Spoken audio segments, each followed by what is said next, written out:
Hello po, muli mga katambay, si Kamanong po sa Tambayang Makabayan. Ito po, may good news po tayo mga katambay.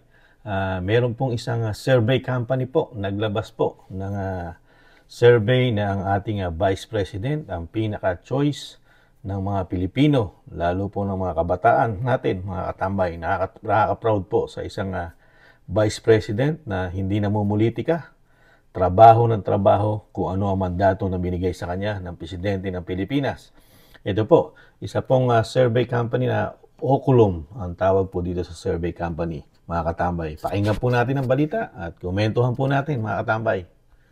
Top choice sa pagkapangulo ng mga Pilipino si Vice President Sara Duterte.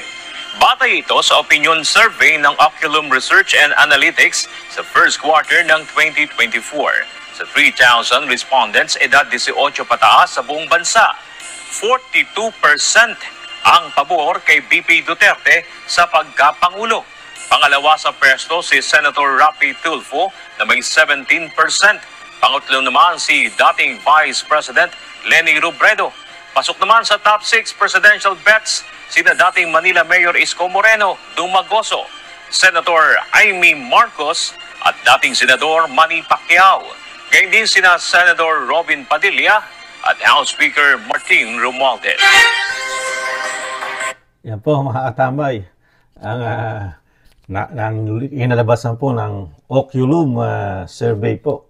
Excuse me po. Na inilabas po nila na talagang nangunguna po ang ating butihing Vice President po, mga katambay. Ang tanong po ni Kamanong, mga katambay, paano naman po kaya yung mga sobrang namumulitika po at talagang lagi po nasa timelights ng media, social media, na pilit na pinababango po para po sa darating na matagal pa naman, 2028 presidential election, mga katambay.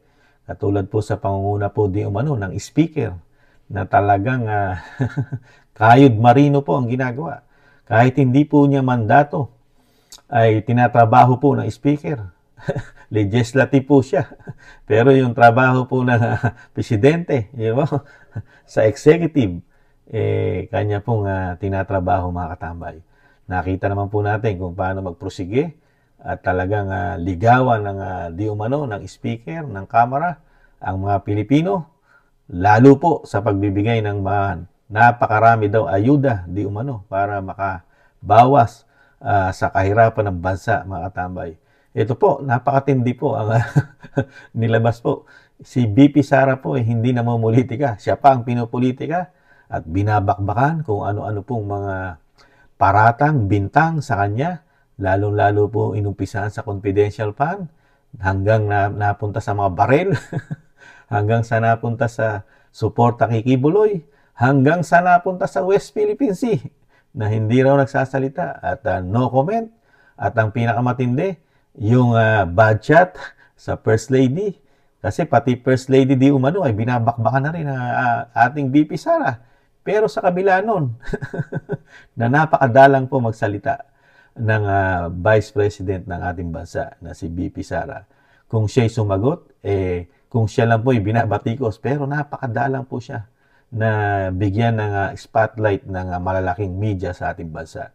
Pero sa kabila ng mga tambay, talagang umabandi po, umalagwa na napakataas. Sobrang taas po ng ang kanyang rating po dito po sa sinasabi po ng Oculum survey, mga katambay. 42% po ang nakuha niya po doon po sa mga nag-response sa mga tinanong po ng survey. At yung sumunod po, halos wala pa sa kalahati, mga katambay. Si Senador Rapi Tulfo, ito po sikat na sikat din sa Senado, di ba? Ito po sinasabi nila di umano na instant justice, mga katambay. Pero sa kabila nun, na laging laman po ng highlights sa kanang spotlight si Senador Rapi Tulfo. At may programa pa ito, mga katambay. Ito po may programa pa, di ba? Sa telebisyon, sa YouTube, sikat na sikat po ito, lalo po sa mga problema po ng mga away mag-asawa, mga nangangabit at mga sa OFW, di ba? Pero sa kabila nung 17% lang po ang nakuha niya. Hindi pa rin po siya talagang choice ng mga Pilipino. Hindi katulad ni BP, 42%, 17%. At pumasok din po, kahit ito po ngayon lang po halos bumabalik at parang di umano raw kumakapit tuko sa Administrasyong Marcos at para daw gusto rin magkaroon ng pwesto sa gabinete ng Pangulong Marcos, nakakuha po ng 10% mga katambay si dating Vice President Leni Robredo at pumang-apat po si Isko. Si Isko po ay hindi pa namumulitika mga katambay. Ito po yung nakita lang natin nung sa TV show po na nawala na po sa ere ngayon ang isa pang Itbulaga ng Channel 7, di ba? Doon lang po siya halos na pagkikita. Pero sa kabila nun pumasok pa po siya sa pang-apat mga katambay na nabigyan po ng survey. Ito pa po mga katambay. At dinaig si Senadora Amy Marcos, ang kapatid ng Pangulo. Nakakuha rin po ng 4%. Ito po namumulitika na po kasi po alam natin sa susunod na taon magkakaroon po ng senatorial election. Kaya ito po lagi pong laman din ng balita ito. Si Senadora Amy Marcos. Kaya lang po sabi ng iba nabudol daw po tayo ni Senadora Amy Marcos dahil hindi siya naging tapat sa atin mga Pilipino na ganun daw po pala ang gagawin ng performance ng kanyang kapatid at napakalaki pa pala ng problema di umano na issue na hindi pa natutuldukan ang issue sa droga mga katambay at ang sinasabi ng mga Pilipino alam daw ni Senadora Amy Marcos na nagdodroga ang First Family pero inilihim sa mga Pilipino para lang daw makabalik muli sa pwesto sabi nila di umano. Pero ito po, pati si Senador, dating Senador Manny Pacquiao, mga katambay, pumasok din po. Nakakuha rin po ng 4%. At ito po, na sa mga survey po, pumapasok po ito para makabalik po muli sa Senado. Pero siya po pumasok din at nabibigyan din po ng tsansa sa pagiging presidente po sa 2028. Hindi mo ba? At ito rin po si Robin Padilla, mga katambay. Ito po, senador ngayon natin. At ito po, wala pang susunod na halalan. Ito kapapanalo lang halos, di ba? Kaya ito po napipisil din po nila. Kaya lang nasa bandang huli na po, 2% po ang nakuha ni Robin Padilla, mga katambay. Kaya kung tutusin po natin, pang ano po si Robin? Pang 7. Pang 7 po. At ang kulelat po, pinakakulelat po, pang 8. Ang pinakasikat po sa social media, sa malalaking TV station, at sa buong Pilipinas po. Ito po halos nalibot po ang buong Pilipinas ng ating Speaker of the House. Ang pinsan po ng Pangulo na si Speaker Martin Romualdez. Pero sa kabila po nun, olats, mga katambay. Ang nakuha lang niya po 0.4% lang po. Napakalit na porsyento po, mga katambay. Pero sa kabila nun na sobra-sobra daw ang talagang niwawaldas, di umano, ginagastos para sa mga Pilipino raw po, para ibsan ang kahirapan ng bayan. Di ba? Panay ang punta sa mga probinsya natin, sa mga mahirap na ating mga kabayan na puro bigay ng ayuda, di umano. Pero sa kabila nun, bumagsak po na napakasadsad ang kanyang approval at trust rating din po. At ito po sa survey, bagsak din po, kulelat. Dinaig pa po siya ni Robin Padilla na 2%, siya po 0. May 0.4% lang po. At tinalo pa siya ni Manny Pacquiao, mga katambay. Napakabigat. At nakakahiya rin po, tinalo pa siya ni Isko na nakakuha ng 4%. At lalo po si Leni, na si Leni wala namang power sa gobyerno, ang dating Vice President. Wala pong power, walang posisyon, pero dinaig pa po ang speaker. Ang Leni po nakakuha pa ng 10%, mga katambay. Ganun po ang nakikita po natin ngayon, mga katambay. Kahit po ano gawin nila, gising na po ang mga Pilipino. Gising na po tayo. Nakikita po natin kung paano po sila mag-performance at kung paano po nila ibsan at gampanan ang kanilang mga posisyon at ang problema ng bayan hindi po nasusolusyonan, di po ba? Puro band-aid solution lang po ang nakikita ng mga Pilipino po ngayon sa ating administrasyon. Karamihan po, puro pangako, di umano, puro salita. Pero kulang na kulang sa mabilis na aksyon at pagtugon, di umano, mga katambay. Kaya po, ano po kaya ang gagawin ngayon? Dahil kalat na kalat po at di umano napakalaki po ng nawawala at nawawaldas di umano. Mismo ang kapatid ng presidente na Senadora Amy Marcos pinopondohan daw po di umano ang mga media at ang mga nasa mga social media na meron daw pong budget di umano para pabagsakin. Una na siya at ang mga Duterte. Pero sa kabila nun, olats pa rin mga katamay. Kasi ang nakikita ni Kamanong na natuklasan na mahirap na pong ibangon lalo ng speaker at ng mga nasa ibang tumatakbong mga senador at congressman, siyempre, yung natuklasan po kasi ni SAS, mga katambay, yung po ang napakalaking tinik na nangyari po sa kanila, lalo po sa speaker at sa Senado, yung natuklasan pong naging legal corruption po ng napakatagal na panahon.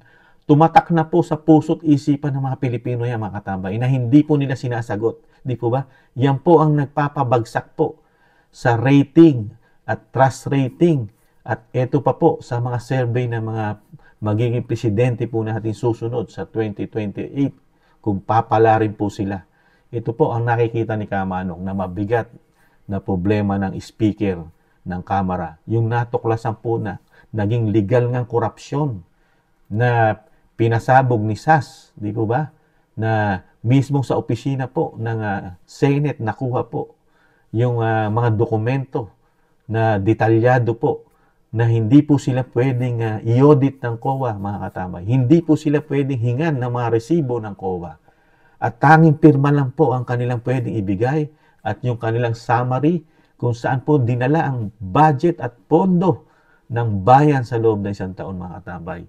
At napakarami pa pong issue na pumutok, lalo po yung mga extraordinary nila. At yung napakalaking travel fund daw di umano. At yung napakalaking confidential fund di umano. Na mismong may nagtanong pa, di po ba? May nagtanong pang mga media na nakulong sa Kamara dahil sa pagtatanong po na sinasabing totoo ba po ang inyong ganong kalaking confidential fund at travel fund at extraordinary. Sa kabila po dapat ay sagutin at linisin po ang Kamara at ang speaker. Ang nangyari po, panggigipit pa po ang nangyari doon sa nagtanong, mga katambay. Kaya po nakikita po ng mga Pilipino po ngayon na pagka merong anomalya o usok na lumalabas sa administrasyon, imbis na itama at ituwid at sagutin, panggigipit daw po di umano ang sinasagot ng ating gobyerno ngayon. Kaya po ang mga Pilipino, sa survey po nila nilalabas ang kanilang sympathy at ang kanilang sinasabing yung nakikita nilang hindi magandang ginagawa ng naglilingkod daw di umano sa ating bansa. Kaya ito po, lumalabas po sa survey, talo, kulelat sa pangwalo, pinaka-pangwalo ka pa, na ikaw yung lagi na lang laman ng balita at sa Kamara na nagkaroon pa ng news outlet po ngayon sa Kamara. Meron na po silang sariling show ang Kamara ngayon. Pero sa kabila nun, olats pa rin ang ating speaker, mga katambay. Ano po sa tingin niyo, mga katambay? Ano pa kaya ang gagawing mga pakulo o pagpapabango ang gagawin ng mga nasa administrasyon natin, lalo ngayon? Ang speaker na napakalayo na ng milya bago ka mapunta. Dinaig ka pa ni Senador Rapi Tulfo na puro salita ang ginagawa sa kamera at hindi nagpupunta sa mga probinsya. Hindi nagpupunta sa mga probinsya po, pero napakataas pa dahil nakakuha pa siya ng 17% na halos pumapangalawa po kay BP Sara, mga katambay, na 42%. Yan po ang sinasabi po natin na ang pagiging lingkod bayan. Nakikita po ng tao yan na kung ikaw ay sincero o sincere. Di po ba, mga katambay? Nakikita po natin kung paano po maglingkod ang isang tatak Duterte, ang isang anak ng Duterte. Di po ba? Hindi po niya hindi niyo po inuuna ang pagiging pamumulitika. Kahit po siya ay vice president, na alam natin pagdating na araw magiging presidente, hindi niya po inuuna yung pagiging politiko niya. Dahil alam niya ang mandato niya. Di po ba? Dahil mismo siya sinasabi niya na ang politika, may panahon para dyan. At hindi natin hawak ang bukas, mga katambay. Kaya kung ano ang mandato niya, tinatrabaho niya, mga katambay. Kaya nakikita po ng mga Pilipino, nakikita niyo po, ang Vice President, lahat ng sakuna, lahat ng mga dapat puntahan, nahandun siya. Kahit mga estudyantes na nasasawi, nung nakaraan, merong binaril na estudyante na grade 8 yata sa bandang South, Laguna po yata o Batangas. Pinuntahan po. Nakiramay ang ating Vice President na walang kaarte-arte. Ganon din po sa mga trahedya. Nahandun agad ang opisina ng Vice President kahit na kulang ang kanyang mga pondo na ginipit pa di umano ng Kamara.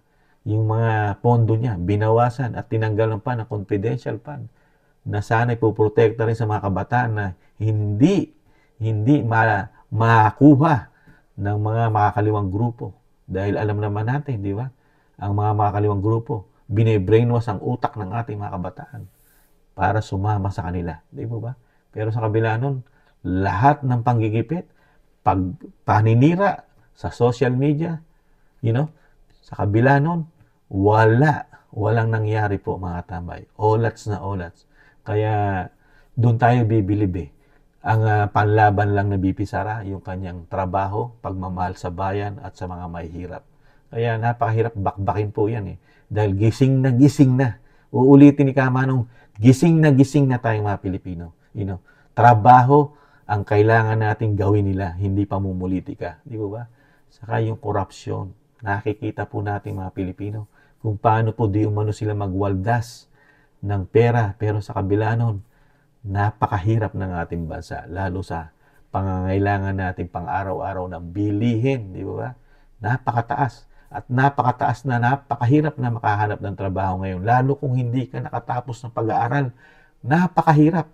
Ang solusyon na lang natin mga Pilipino, makapag-abroad tayo. Yun po talaga ang realidad. Logic. Wala na po tayong hirap na po tayong umasenso sa Pilipinas. Kaya pag ikaw ay nakatapos ang set ng isip, makapag-abroad. Di ba? Dahil ang Pilipinas, ang ating mga leader, hirap na hirap mag-produce ng maraming trabaho sa ating bansa. Di po ba? Yan ang totoo. Yan ang realidad. Yan, real talk po yan, mga katambay. Di po ba? Kaya, sabi nga po nila, lumalabas din po, talagang kahit ano daw ang gawin ng speaker, talagang paano ka nga naman daw po makakaarangkada kung ikaw ay nasa pangwalo? Ang dami mong pandadaanan para ikaw ay umangat.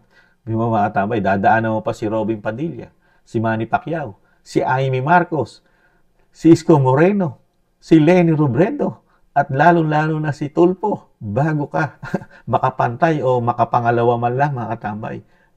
Anim pa yung sisiraan mo o di umano o pabababain mo ang survey bago ka makapunta sa number 2 o number 1, mga katambay. Ganun po kahirap ang sitwasyon.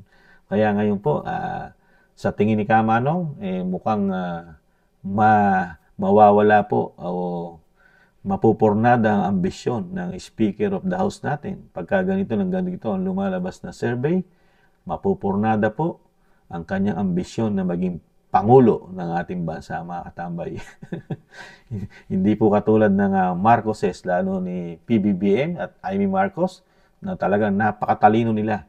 Sila'y hindi nangarap na talagang bigla na magsarili. Ginawa nila ng paraan kung paano ligawan ang isang Sara Duterte para makuha nila ang puwersa ng Mindanao at ng agila ng Mindanao. Kaya naluklok sa pagiging presidente ang isang Pangulo na si BBM, di ba mga katambay? Dahil sa ginawang panliligaw ni Amy Marcos. Pero ang mga kababayan natin, mga Pilipino, di umano, hindi raw naging tapat. At ang ate na si Senador Amy Marcos, kasi hindi niya sinabi daw na si si President BBM ay meron daw pong bisyo na hindi matanggap ng mga Pilipino, na questionable pa hanggang ngayon, mga katambay. Yan lang po, mga katambay, ang ating balita sa ating mahal na Vice President na pilit sinisiraan, pilit nilalaglag, pero sa kabila nun, tayong mga Pilipino ang nagsasabi na itong sinisiraan nyo, ito ang gusto namin at ito ang nagtatrabaho ng tapat at naglilingkod sa bayan lalo sa mga mahirap. Di po ba? Muli po si Katambay Manong po, nag-iiwan pong ingatan nawa po tayo at syempre tis-tis lang makakabangong pang muli ang ating bayan. Paalam. Bye-bye.